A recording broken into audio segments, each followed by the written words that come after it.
Before you head straight to the comments, I just want to say listen to my thoughts first. Afterwards, if you think I'm wrong, we can have a conversation there.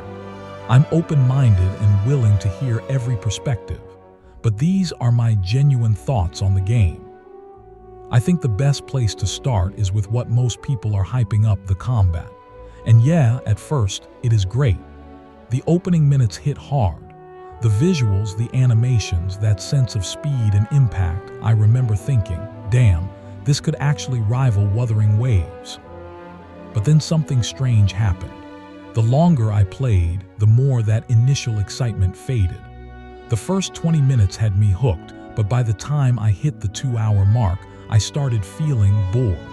Not because it was bad, far from it, but because something was missing. I tried to push through, thinking maybe I was just being biased.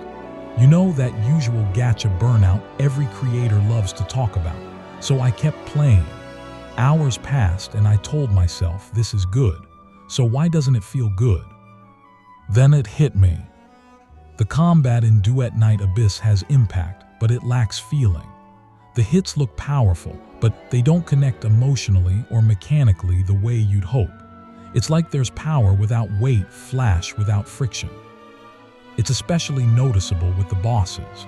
They feel more like something out of Crystal of Atlan than Wuthering Waves. And while the hordes of enemies can be fun at first, they quickly become repetitive. It starts to feel like I'm playing Dynasty Warriors, mindlessly cutting through waves with no real challenge. Then I had another realization. Maybe I was looking at the game the wrong way. Maybe Duet Night Abyss isn't meant to be compared to gacha titles at all. The more I played, the more it started to feel like an MMORPG in disguise. And I don't mean that as an insult. It actually works better when you view it through that lens. I didn't come to that conclusion lightly either. I played for about 16 hours before deciding that. Early on, everyone, and I mean everyone, kept saying, this is going to kill Wuthering Waves. So naturally, I went in with that expectation. My mindset was, oh great, another open-world mobile game. No stamina, endless exploration, beautiful cityscapes. I thought I knew exactly what I was getting into. That was my mistake. I should have done my own research instead of letting hype decide how I saw the game. The world design itself isn't bad though. The city areas are genuinely gorgeous, filled with life and a certain futuristic personality. But once you leave the city, the world becomes what most MMOs are: vast open zones with clear boundaries and no swimming. There's a sense of scale, but not much depth. What does stand out, however, is the music. The ambient soundtracks for each area are phenomenal. They capture the tone of the environment perfectly, tension when it's needed, peace when you need to breathe. It's one of those little details that help you feel the world, even when the gameplay doesn't. Farming for materials and upgrades is another double-edged sword. On paper, it's great. No stamina system, but in practice, it gets repetitive. The first few times, it's genuinely fun running, fighting, exploring. But then you realize each farming session can last 3 to 5 minutes, often repeating the same cycle. Run, fight again, up to 5 times per run. I respect the attempt to make it feel engaging, but it's just too long. You start feeling like you're spending more time managing the farm loop than actually playing new content. Now let's talk about the story. I won't be too harsh here because most games struggle to hook you right away. But I will say this, that space segment where you're a captain was amazing. The visuals, the packing, the whole concept of being a fallen captain fighting for redemption, that could have been the story.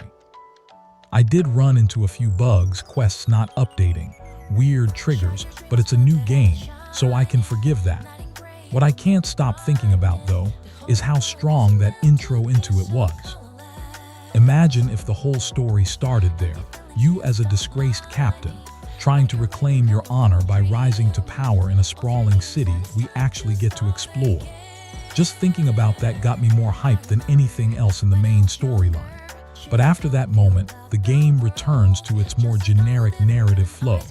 So I'll just say, let them cook. There's potential. So here where I stand after all that. Duet Night Abyss wasn't ruined by its mechanics or its art. It was ruined by overhype. People said it was going to kill Wuthering Waves, that it was the next big thing in action RPGs. And when you believe that, anything short of revolutionary feels like disappointment. Yes, ditching the gacha model is huge, and that alone deserves respect. But we need to stop comparing it to games that are fundamentally different. It's not Wuthering Waves.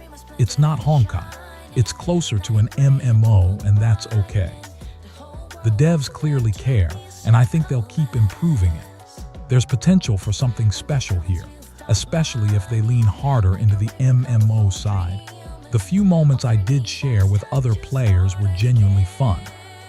But I can't lie to myself anymore. I kept telling myself I was just being biased. I just wasn't having fun, and that's okay.